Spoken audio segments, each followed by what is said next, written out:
नमस्कार, India news देख रहे हैं आप। मैं हूं आपके साथ आकांक्षा राजपूत। चलिए खबरें देखते हैं फटाफट अंदाज में। मुख्यमंत्री मनोहर लाल खट्टर ने गुहला चीका को आधुनिक खेल स्टेडियम की मंजूरी देकर बड़ी सौगात दी, जिससे गुहला वासियों में एक खुशी की लहर है और इस खुशी का इजहार लोगों ने लड्डू बांटकर किया। मुख्यमंत्री का धन्यवाद करते हुए लोगों ने कहा कि स्टेडियम देकर गुहला के खिलाड़ियों को तोहफा दिया है, जिससे अब गुहला के खिलाड़ी भी अंतर्राष्ट्रीय और राष्ट्रीय स्तर पर पहुंच सकेंगे। दिल्ली में पहलवान और बीजेपी नेता योगेश्वर दत्त ने मुख्यमंत्री मनोहर लाल से मुलाकात की। इस दौरान कई और अंतर्राष्ट्रीय खिलाड़ी भी मौजूद रहे। उधर ओलंपिक मेडलिस्ट साक्षी मलिक समेत गीता और बबीता फोगाट ने योगेश्वर दत्त के समर्थन में सीएम मनोहर लाल से मुलाकात की और बड़ौदा उपचुनाव के लिए योगेश्वर दत्त की पैरवी की। उधर यमुनानगर में बीजेपी ने शिक्षा मंत्री कंवरपाल गुर्जर के नेतृत्व में किसान ट्रैक्टर यात्रा निकाली, जिसमें केंद्रीय राज्य मंत्री रतनलाल कटारिया भी शामिल हुए। जिला उपायुक्त को पीएम मोदी के नाम का ज्ञापन भी सौंपा गया। कंवरपाल गुर्जर ने कृषि कानून को 100% किसानों के हित में बताते हुए कहा कि कांग्रेस सिर्फ राजनीतिक आधार पर इसका विरोध कर रही है। 90% किसान इस कानून के हक में है। किसानों को मंडी के अलावा फसल बेचने का अधिकार मिला। उधर कंवरपाल गुर्जर ने कहा कि किसी भी किसान की कोई जमीन का एग्रीमेंट नहीं होगा। एग्रीमेंट होगा तो सिर्फ फसलों के लिए होगा। कांग्रेसी कुर्सी के कांट है, इस कारण परेशान है। रतनलाल कटारिया ने कहा कि विरोधियों को फसलों का कोई ज्ञान नहीं है, ये सिर्फ विरोध करने के लिए विरोध कर रहे हैं। 2007 में कांग्रेस कानून को लाने के लिए तैयार थी और 2019 के चुनाव घोषणा पत्र में कानून लागू करने का वादा किया था। उधर केंद्रीय राज्य मंत्री रतनलाल कटारिया का कहना है कि तीनों अध्यादेश के बारे में किसान और हम समझे हुए हैं, लेकिन जो कांग्रेसी बेरोजगार हो गए हैं और किसान यूनियन के मौका परस्त नेता जिनकी रोटी का गणित गड़बड़ा गया है, वो आग में घी डालने का काम कर रहे हैं। उधर कटारिया ने कहा कि केंद्रीय मंत्री राजनाथ सिंह और कृषि मंत्री नरेंद्र सिंह तोमर किसानों को समझाने का प्रयास कर रहे हैं। अगर कानून में कोई कमी है तो उस पर विचार किया जाएगा। पहले भी ऐसे प्रयास होते आए हैं। कटारिया ने कहा कि हुड़दंगियों के कारण किसान भरत सिंह की मौत हो गई, उनके खिलाफ कार्रवाई की जानी चाहिए। प्रजातंत्र में विरोध करने का अधिकार सबको है, लेकिन कई घंटों तक सड़क जाम करना सही नहीं। असम में बंद हुए मदरसों को लेकर गृह मंत्री अनिल विज ने असम सरकार के फैसले का स्वागत किया। विज ने कहा कि सरकार के लिए सभी धर्म एक समान है, किसी एक धर्म के प्रोत्साहन के लिए सरकार पैसा नहीं लगा सकती। उधर हरियाणा में अब विधायकों की गाड़ियों पर विधायक लिखी झंडी लगी नजर आएगी, जिसे लेकर विज ने कहा कि विधानसभा अध्यक्ष का सभी विधायकों के साथ ये बैठक के बाद लिया गया फैसला है और विधायक अगर विधायक लिखता है तो ये गलत नहीं है। चीन की मदद से 370 दोबारा लगाने के अब्दुल्ला के बयान पर गृह मंत्री अनिल विज ने पलटवार करते हुए कहा कि देश में देश विरोधी आवाज उठने नहीं दी जाएगी। चाइना हमारा दुश्मन है और इससे बड़ी देशद्रोह की बात कोई हो नहीं सकती। सामना में महाराष्ट्र के राज्यपाल को लेकर छपे लेख पर विज ने कहा कि राज्यपाल के बयानों को मैं हमेशा ध्यान से देखता हूं और उन्होंने कभी ऐसी बात नहीं की जो उनकी गरिमा को गिराती हो। कुछ लोगों को उनकी बात देर से समझ आती है। अंबाला में केंद्रीय राज्य मंत्री रतनलाल कटारिया और बीजेपी सांसद नायब सैनी की ट्रैक्टर रैली में एक किसान की मौत हो गई। इस मामले में पुलिस ने 7 लोगों के खिलाफ मामला दर्ज किया है। रैली में हुई किसान की मौत को लेकर सांसद नायब सैनी ने कहा कि भारतीय किसान यूनियन और कांग्रेस और पूर्व मंत्री निर्मल सिंह के समर्थकों ने किसान की हत्या की। अंबाला में बीजेपी कार्यकर्ता भरत सिंह के परिवार से मिलने बीजेपी प्रदेश अध्यक्ष ओपी धनखड़ पहुंचे। धनखड़ ने कहा कि मृतक के परिवार को न्याय मिलना चाहिए। लोकतंत्र में इस तरह की घटना की कोई जगह नहीं है। अंबाला में बीजेपी ने कृषि कानून को लेकर ट्रैक्टर रैली निकाली थी, जिसका भाकियों ने विरोध किया था। इस विरोध के दौरान बीजेपी कार्यकर्ता भरत सिंह की मौत हो गई थी। पुलिस ने प्रदर्शनकारियों के खिलाफ एफआईआर दर्ज की। गृह मंत्री अनिल विज का कहना है कि इस रैली का आयोजन रतनलाल कटारिया और नायब सैनी ने किया। उनकी बात नहीं हुई है और बात करके ही वो कुछ बता पाएंगे।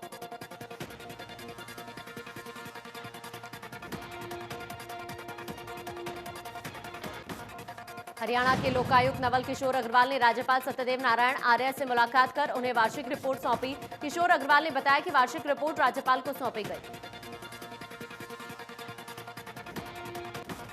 लोकतंत्र सुरक्षा मंच के सुप्रीमो राजकुमार सैनी समेत 3 उम्मीदवारों ने नामांकन दाखिल किया। राजकुमार सैनी का कहना है कि उम्मीदवार कौन होगा और किस किस का नामांकन रहेगा, ये पार्टी फैसला करेगी।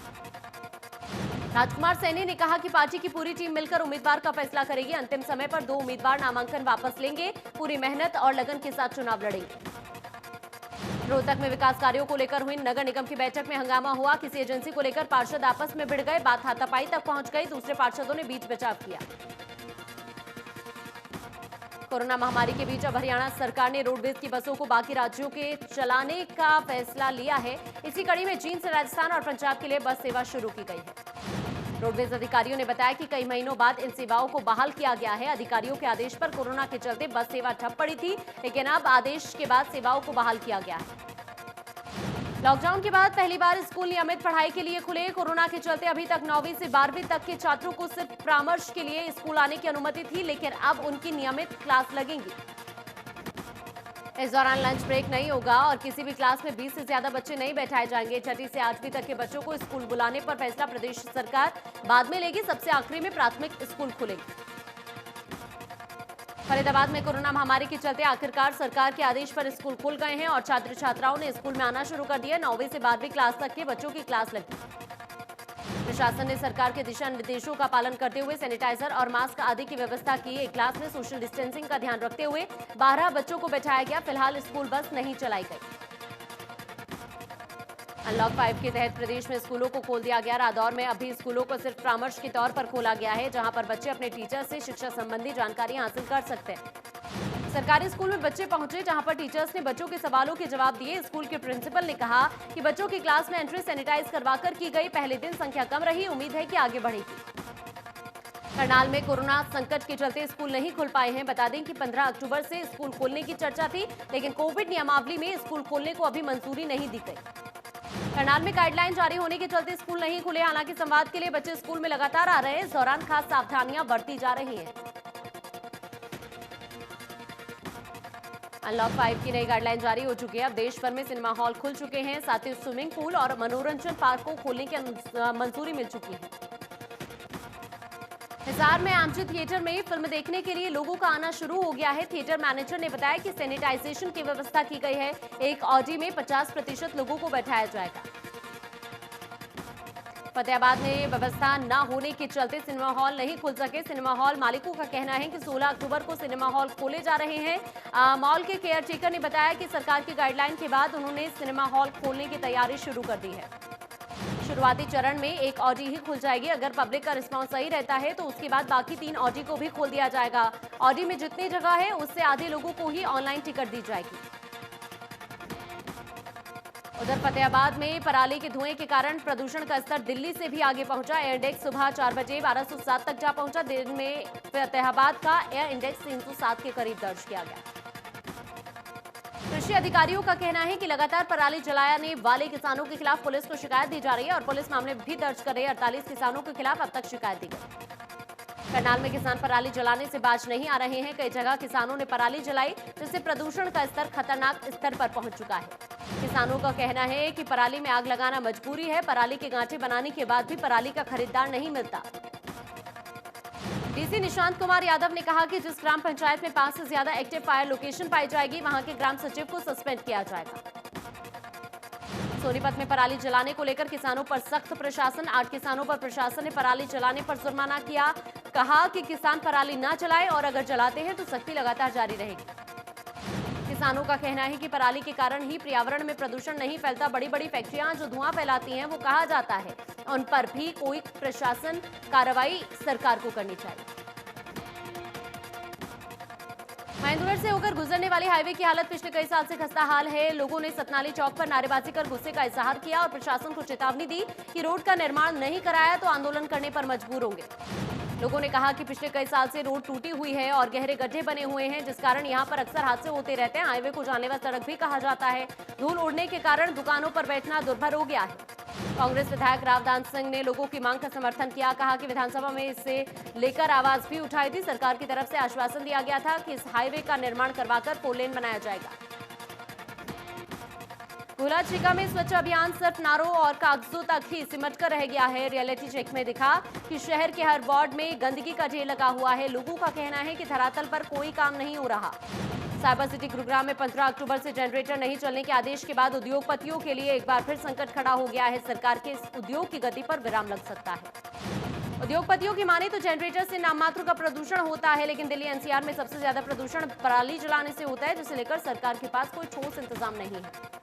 हरियाणा प्रदूषण नियंत्रण बोर्ड के अधिकारी की माने तो ईपीसीए के आदेशों का पालन किया जाएगा और अगर इन आदेशों की अवहेलना कोई करेगा तो उस पर कार्रवाई की जाएगी। उद्योगपतियों को कोई समस्या है तो संपर्क कर सकते हैं। कैथल में बिजली निगम के पूंटरी सर्कल में बिजली बिलों के नाम पर उपभोक्ताओं को नकली रसीद थमाकर 55 लाख रुपए का गबन करने का मामला सामने आया। कंपनी ने 5 लोगों के खिलाफ पुलिस को शिकायत दी।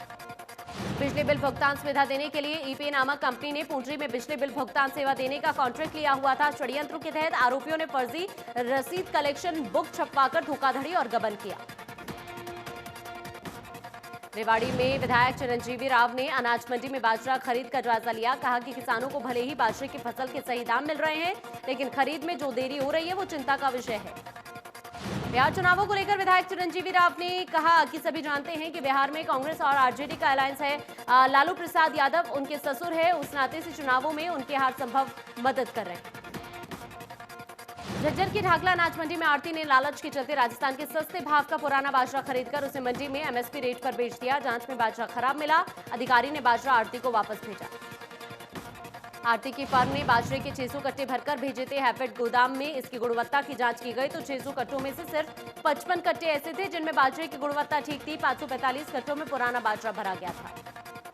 केंद्रीय अनाज मंडी में एक दिन की खरीद बंद करने के बाद सैकड़ों की संख्या में किसान धान लेकर पहुंचे। कई घंटे लाइन में लगने के बाद किसान धान लेकर अनाज मंडी के अंदर दाखिल हुए, जिससे अव्यवस्था का आलम देखने को मिला।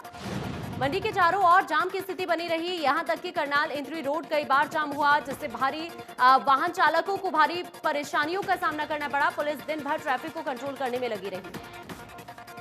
किसानों का आरोप है कि प्रशासन और सरकार की तरफ से कोई भी व्यवस्था नहीं की गई, जिसकी वजह से हालात ऐसे पैदा हो रहे हैं कि किसानों को कई घंटे लाइन में लगने के बाद मंडी में एंट्री मिल रही है।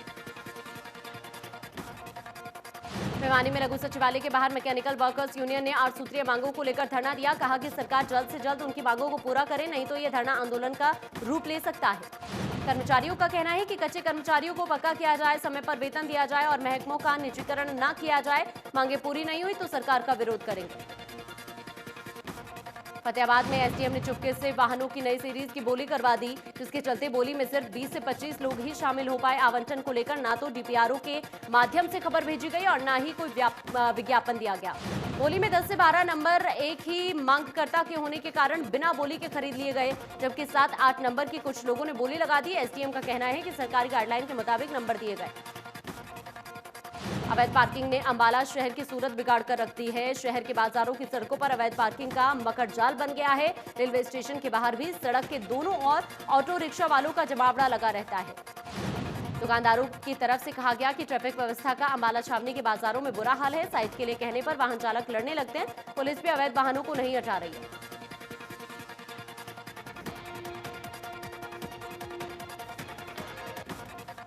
चीन में राष्ट्रीय तंबाकू नियंत्रण कार्यक्रम के तहत जिला स्तरीय समन्वय कमेटी की बैठक डीआरडीए परिसर में की गई, जिसकी अध्यक्षता एडीसी सत्येंद्र दुहन ने की।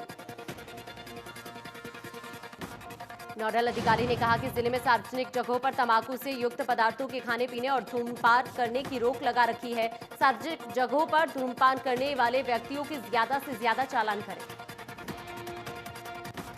Gold medallist Priyanka Prajapati national star icon award से सम्मानित की गई। प्रियंका बेटियों के उत्थान के काम और समाज सेवा करती हैं। उन्होंने कहा कि महिला सशक्तिकरण के लिए उनकी तरफ से दुर्गा वाहिनी संगठन का संचालन किया जा रहा है। सिरसा में अंतर्राष्ट्रीय बालिका दिवस पर पंचायत भवन में कार्यक्रम का आयोजन किया गया। कार्यक्रम के दौरान महिला सशक्तिकरण और मातृत्व को लेकर सरकार की चलाई जा रही योजनाओं के बारे में बताया गया। कार्यक्रम में एडीसी ने बतौर मुख्य अतिथि शिरकत की। कार्यक्रम में जिला भर के आंगनबाड़ी और आशा वर्करों ने हिस्सा लिया। सांस्कृतिक कार्यक्रम किए गए और महिला की गोद भराई की रस्म भी अदा की गई।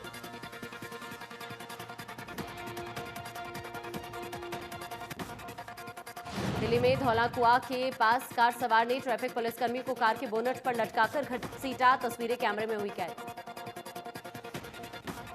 देश में धीरे धीरे कम हो रहे कोरोना के मरीज 24 घंटे में सामने आए। 67,791 केस, 690 लोगों की मौत। कुल मरीजों की संख्या हुई 73 लाख के पार। एक्टिव केस 8 लाख से ज्यादा। हरियाणा में 24 घंटे में 1200 से ज्यादा कोरोना के केस। 13 मरीजों ने तोड़ा दम। 1,45,000 के पार पहुंचा पॉजिटिव केस का आंकड़ा। पंचकुला में 25 लोगों की रिपोर्ट कोरोना पॉजिटिव आई और 59 साल की महिला की जान चली गई, जिसके बाद जिले में मौत का आंकड़ा 105 हो गया है। सिरसा में कोरोना के 35 नए मामले सामने आए, 40 मरीज ठीक भी हुए। जिले में एक्टिव केसेस की संख्या 403 है। अब तक 4,495 केस मिल चुके हैं। 74 लोगों की मौत हो चुकी है। नूंह में 24 घंटे में 15 नए केस मिले, 4 मरीजों को डिस्चार्ज किया गया। जिले में अब तक 56 केस एक्टिव है। 1,196 टोटल केस मिल चुके हैं। 1,115 मरीज ठीक हो चुके हैं। फरीदाबाद में लगातार बढ़ रहे कोरोना के मरीज, इसको ध्यान में रखते हुए कंपनियों में कोरोना की टेस्टिंग के इंतजाम किए गए हैं, जहां टेस्टिंग के साथ साथ लोगों को जागरूक भी किया जा रहा है। कोरोना संकट के बीच त्योहारी सीजन शुरू हो चुका है। ऐसे में बाजारों में भी रौनक देखने को मिल रही है। लोग दुकानों से जमकर खरीदारी कर रहे हैं। हिसार में रमलू के परिवार ने जिला उपायुक्त से मुलाकात की। परिवार वालों और ग्रामीणों ने मांग की कि रमलू के परिवार को आर्थिक मदद के साथ साथ सुरक्षा और पक्की सरकारी नौकरी भी दी जानी चाहिए। रोहतक की महम पुलिस थाने में हरियाणवी सिंगर सपना चौधरी के पति के खिलाफ मामला दर्ज हुआ। पुलिस में दी शिकायत के मुताबिक वीर साहू समेत 65 और लोगों पर अभद्र टिप्पणी करने का आरोप है। बता दें कि बेटा पैदा होने के बाद सोशल मीडिया पर अभद्र टिप्पणी से वीर साहू नाराज थे। बता दें कि अभद्र टिप्पणी करने वालों से दो हाथ करने पहुंचे थे साहू। 15 कारों में सवार होकर आए थे दर्जनों लोग। फरीदाबाद में अटाली गांव के पास बाइक सवार बदमाश एक सुरक्षाकर्मी को गोली मारकर फरार हो गए। घायल का अस्पताल में इलाज चल रहा है। सुरक्षाकर्मी के दोस्त के मुताबिक बाइक पर सवार बदमाशों ने सुरक्षाकर्मी को उस समय गोली मारी जब वो बैंक जा रहा था। गोली मारने के बाद बदमाश मौके से फरार हो गए। राहगीरों ने सुरक्षाकर्मी को अस्पताल में भर्ती कराया। करनाल में नेशनल हाईवे के पास बदमाशों ने ट्रक ड्राइवर से मोबाइल और पैसे लूट लिए। चाकू की नोक पर लूट की वारदात को अंजाम देकर बदमाश फरार हो गए। पुलिस ने मामले की जांच शुरू की। रतिया में नंगल गांव में 65 साल की बुजुर्ग महिला की हत्या के बाद से उसका बेटा भी गायब है, जिसकी स्कूटी पुलिस ने बाकड़ा नगर के पास से बरामद की है। बता दें कि महिला की हत्या 13 अक्टूबर को हुई थी। पुलिस ने लापता युवक की स्कूटी के साथ साथ उसकी चप्पलें भी बरामद की है, जिसके बाद पुलिस ने युवक की आत्महत्या की आशंका जताई और नहर में गोताखोरों से तलाशी अभियान भी चलवाया। यमुनानगर के बाड़ी माजरा में ज्वेलर प्रवीण कुमार का शव दुकान में मिला। साथ ही दुकान से 15 किलो चांदी और 100 ग्राम सोना बरामद हुआ। पुलिस की टीम ने इस मामले में हत्या के आरोप में दड़बा निवासी अशोक कुमार को गिरफ्तार किया गया है। अशोक पहले ज्वेलर की दुकान में फर्नीचर का काम करता था। आरोपी को रिमांड पर लेकर पूछताछ की जाएगी। फरीदाबाद में सेक्टर 16 में मौजूद दुर्गा कालीबाड़ी मंदिर में दुर्गा पूजा की तैयारियां शुरू हो गई हैं। इस बार कोरोना के चलते दुर्गा पूजा का पर्व सादगी के साथ मनाया जाएगा। दुर्गा पूजा को लेकर मंदिर में पिछले 1 महीने से कोलकाता से आए कलाकार मां दुर्गा समेत दूसरे देवी देवताओं की इको फ्रेंडली मूर्तियां बना रहे हैं।